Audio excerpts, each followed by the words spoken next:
হরে কৃষ্ণ। ভগবান শ্রীকৃষ্ণের প্রতি এক অন্ধ ভক্তের প্রবল বিশ্বাস।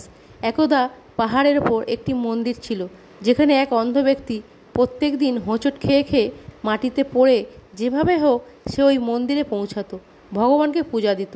সবাই তাকে বলতো, কিছুই দেখতে পাও না, প্রভুর দর্শন করতে যখন পারবে না, তাহলে শুধু শুধু এত কষ্ট করে আসার কি দরকার।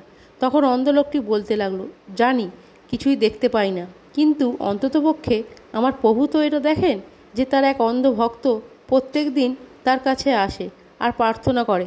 জানি আমি অন্ধ, কিন্তু আমার প্রভু পরমেশ্বর ভগবান শ্রীকৃষ্ণ তো অন্ধ না, তিনি জগতের ঈশ্বর, জগদীশ্বর, অন্তর্যামী, সব কিছু তার নখদর্পণে, সব কিছু তিনি দেখতে পান, এটা আমার বিশ্বাস।